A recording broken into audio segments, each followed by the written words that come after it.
नमस्कार, मैं हूं नीरज मिश्रा और आप देख रहे हैं देवभूमि। देवभूमि की खबरों में सबसे पहले शुरुआत करते हैं उत्तराखंड की राजनीति से जुड़ी। उत्तराखंड की राजनीति में 4 जुलाई को ऐतिहासिक तारीख बनने जा रही है। मुख्यमंत्री पुष्कर सिंह धामी लगातार 5 साल तक मुख्यमंत्री पद पर रहने वाले राज्य के पहले बीजेपी मुख्यमंत्री बन जाएंगे। धामी ने पहली बार 4 जुलाई 2021 को मुख्यमंत्री पद की शपथ ली थी और 2022 के विधानसभा चुनाव में बीजेपी की जीत के बाद पार्टी नेतृत्व ने उन पर दोबारा भरोसा जताते हुए उन्हें फिर से मुख्यमंत्री बनाया। इससे पहले राज्य के इतिहास में केवल पूर्व मुख्यमंत्री पंडित नारायण दत्त तिवारी ही 5 साल का कार्यकाल पूरा कर सके थे। धामी का यह कार्यकाल उत्तराखंड की राजनीति की यात्रा में एक बड़ा रिकॉर्ड दर्ज करेगा।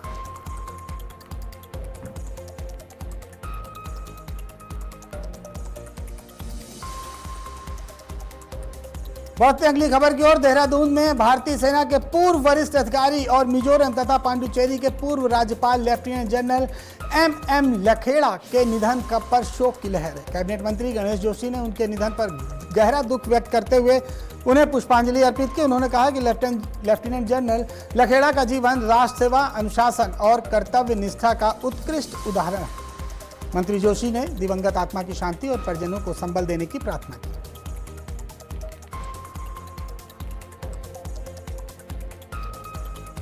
देहरादून के त्यागी रोड स्थित खालसा कार एसेसरीज की दुकान में सोमवार शाम लगी भीषण आग पर करीब 8 घंटे की कड़ी मशक्कत के बाद काबू पा लिया गया। आग लगते ही पूरे बाजार में अफरा तफरी मच गई और दुकान में मौजूद गद्दे, सीट, कवर, प्लास्टिक जैसे ज्वलनशील सामान के कारण आग तेजी से फैल गई। सूचना मिलते ही दमकल विभाग की टीमें मौके पर पहुंची और रेस्क्यू अभियान शुरू करते हुए लगभग 25 लोगों को सुरक्षित बाहर निकाला। रात भर प्रयास के बावजूद आग पूरी तरह से नहीं बुझ सकी, जिसके बाद सुबह फिर से ऑपरेशन चलाकर स्थिति पर नियंत्रण किया गया। इस हादसे में जनहानि नहीं हुई, लेकिन लाखों का सामान जलकर खाक हो गया।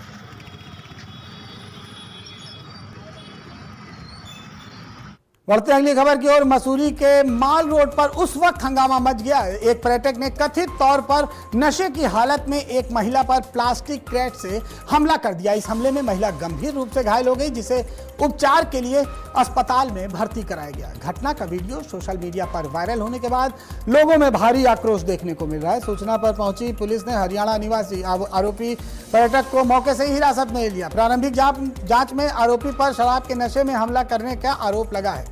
स्थानीय लोगों ने ऐसे उपद्रवी पर्यटकों पर सख्त कार्रवाई करने की मांग की है। वहीं घटना ने मसूरी की पर्यटन सुरक्षा व्यवस्था पर भी कड़े सवाल खड़े कर दिए हैं।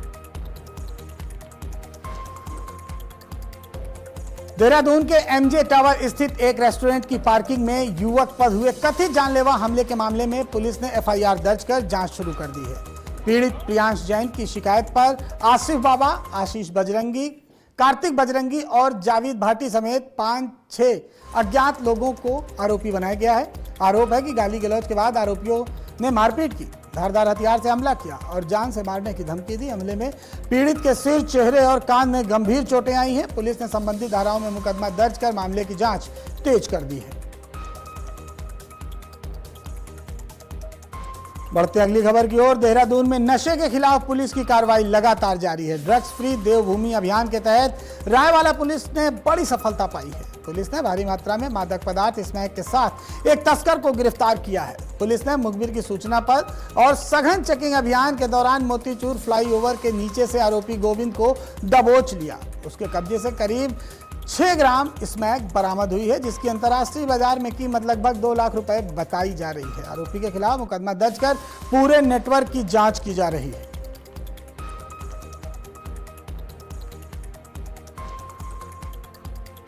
बढ़ते अगली खबर की ओर। देहरादून में अवैध निर्माण और अवैध प्लॉटिंग के खिलाफ एमडीडीए ने सख्त रुख अपना लिया है। मसूरी देहरादून विकास प्राधिकरण के उपाध्यक्ष बंशीधर तिवारी खुद मैदान में उतरकर निर्माण कार्यों का स्थलीय निरीक्षण कर रहे हैं। पछवादून क्षेत्र में निरीक्षण के दौरान उन्होंने अवैध निर्माणों, प्लॉटिंग की शिकायतों और स्वीकृत मानचित्रों के अनुरूप चल रहे निर्माण कार्यों की गहन समीक्षा की। अधिकारियों से लंबित मामलों को और की गई कार्रवाई का ब्यौरा भी लिया। उपाध्यक्ष ने साफ कहा कि नियमों के विरुद्ध होने वाले किसी भी निर्माण या अवैध प्लॉटिंग को बर्दाश्त नहीं किया जाएगा और दोषियों के खिलाफ सख्त कार्रवाई की जाएगी। बढ़ते अगली खबर की ओर। उत्तराखंड के युवाओं को रोजगार से जोड़ने की दिशा में सेवा योजन विभाग की पहल सफल साबित हुई है। देहरादून के क्षेत्रीय सेवा योजन कार्यालय में आयोजित लघु रोजगार मेले में 39 अभ्यर्थियों का विभिन्न निजी कंपनियों में चयन हुआ, जबकि 23 युवाओं को दूसरे चरण के साक्षात्कार के लिए चुना गया। मेले में 12 प्रतिष्ठित निजी कंपनियों ने हिस्सा लिया। वहीं बड़ी संख्या में युवाओं ने अपनी योग्यता के अनुसार आवेदन कर इंटरव्यू दिए।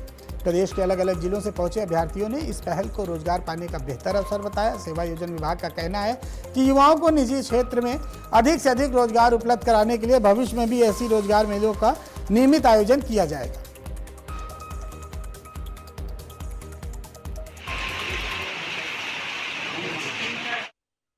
250 से अधिक अभ्यर्थी इसमें प्रतिभाग कर चुके हैं। तो मुझे लगता है कि अधिक से अधिक बच्चों को रोजगार के अवसर इस मेले के माध्यम से प्राप्त होंगे। बढ़ते अगली खबर की ओर। उत्तराखंड में मानसून के दौरान संभावित आपदाओं से निपटने की तैयारियों को परखने के लिए 2 जुलाई को राष्ट्रव्यापी मॉक ड्रिल आयोजित की जाएगी। आपदा प्रबंधन सचिव विनोद कुमार सुमन ने बताया कि मुख्यमंत्री की बैठक में मानसून के पहले मॉक ड्रिल कराने के निर्देश दिए गए थे, जिसके बाद इसकी तैयारियां पूरी कर ली गई। यह अभ्यास राज्य के सभी 13 जिलों में किया जाएगा, जिसका उद्देश्य विभागों के बीच समन्वय को मजबूत करना और आपदा प्रक्रिया प्रणाली की प्रभावशीलता का आकलन करना है। सचिव के अनुसार ये तैयारियां पिछले 15 से 20 वर्षों से आई आपदाओं को ध्यान में रखते हुए की गई हैं, ताकि किसी भी आपदा की स्थिति में बेहतर तरीके से निपटा जा सके।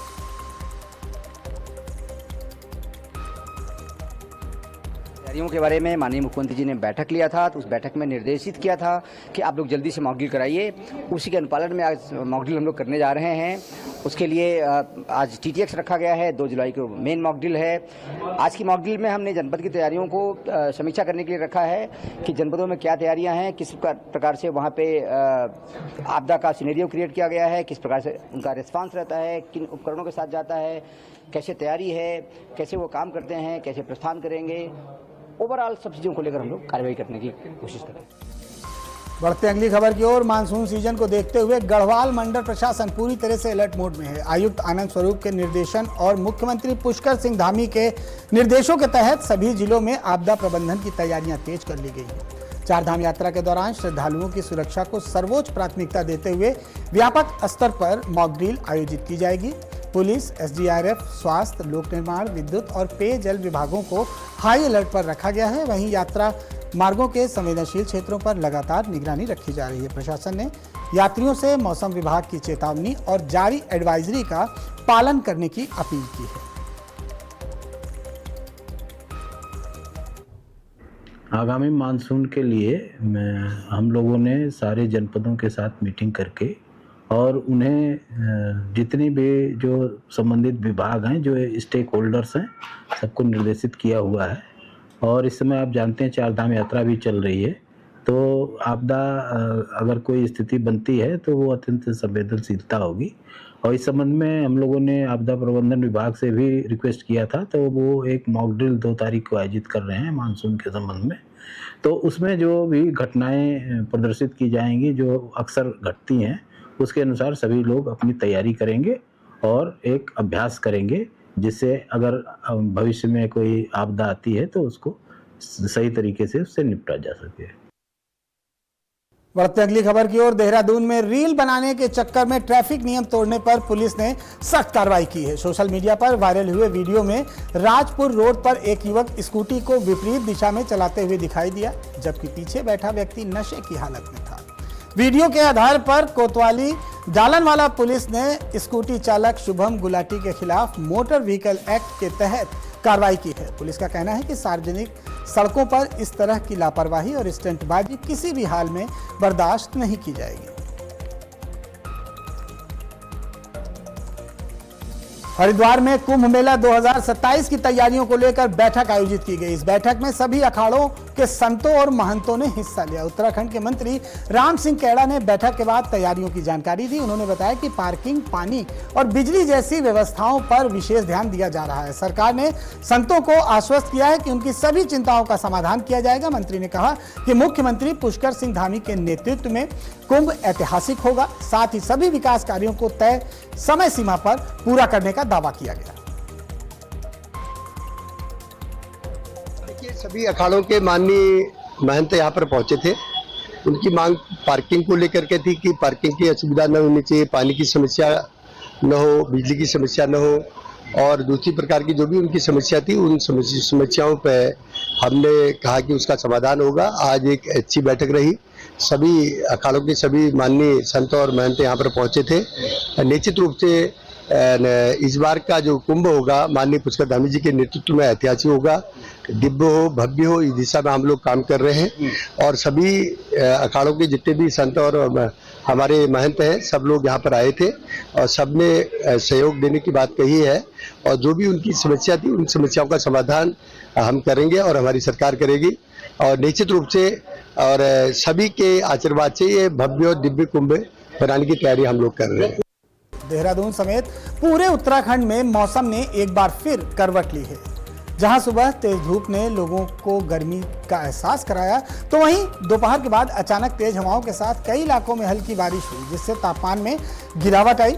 मौसम विभाग ने पूरे उत्तराखंड में येलो अलर्ट जारी किया है। वहीं पौड़ी, पिथौरागढ़ और बागेश्वर जिलों में कहीं कहीं भारी बारिश की संभावना भी जताई गई है। प्रशासन ने यात्रियों और स्थानीय लोगों से सावधानी बरतने की अपील की है। खासतौर पर पहाड़ी क्षेत्रों में भूस्खलन और फिसलन को देखते हुए सतर्क रहने के लिए कहा गया है।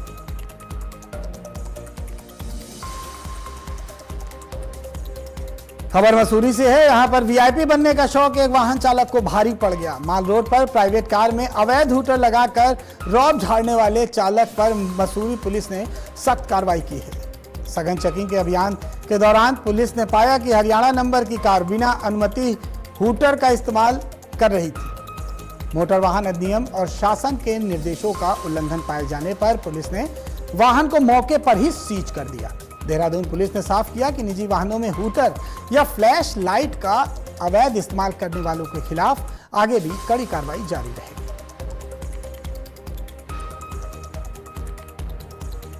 बढ़ते अगली खबर की ओर। हरिद्वार में मध्य प्रदेश सरकार के कैबिनेट मंत्री कैलाश विजयवर्गीय के आरएसएस को लेकर दिए बयान पर संत समाज ने समर्थन जताया है। अखाड़ा परिषद के नवनियुक्त अध्यक्ष महंत रविंद्र पुरी और मीडिया संयोजक कदौली शंकर महाराज ने कहा है कि बड़े संगठनों में समय के साथ कुछ कमियां आ जाना स्वाभाविक है और उसमें सुधार और आत्ममंथन जरूरी है। उन्होंने कहा कि किसी भी संगठन की मजबूती के लिए समय समय पर समीक्षा आवश्यक होती है। संत समाज ने इसे विरोध नहीं बल्कि संगठन के प्रति अपनत्व और सुधार की भावना से दिया गया बयान बताया। साथ ही उन्होंने कहा कि पारदर्शिता और समय पर निर्णय लेने पर भी जोर दिया।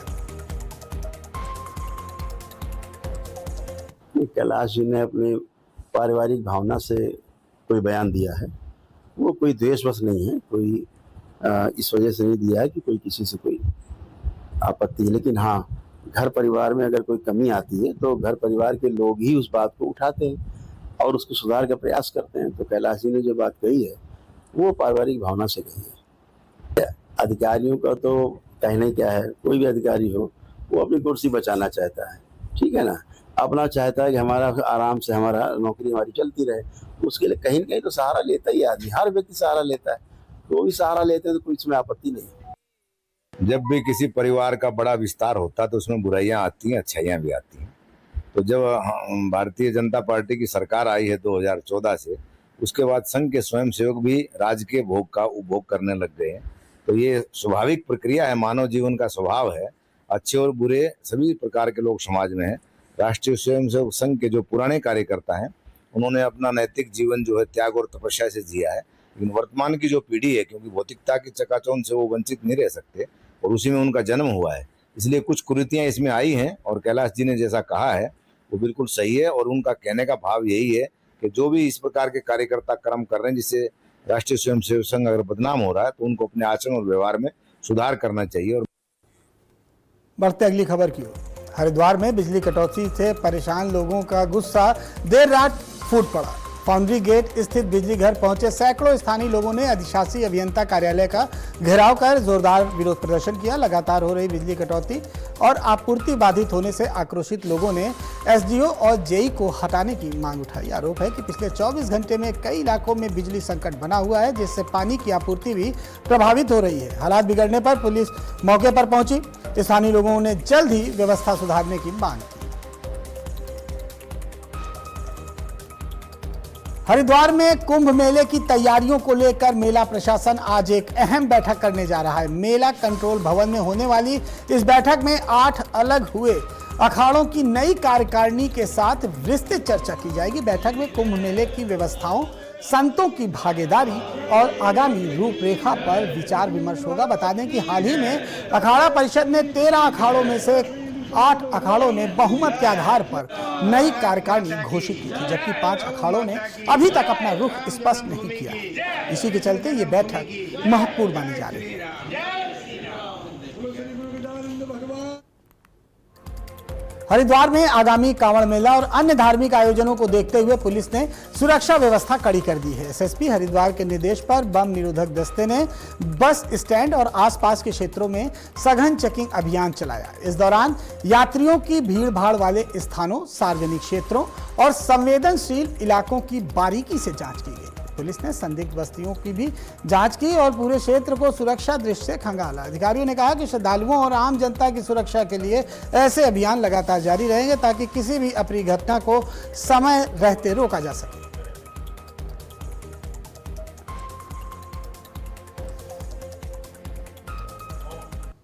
देवभूमि की खबरों में फिलहाल यहीं तक। खबरों का सिलसिला लगातार आज की खबर पर जारी रहेगा, तो देखते रहिए आज की खबर।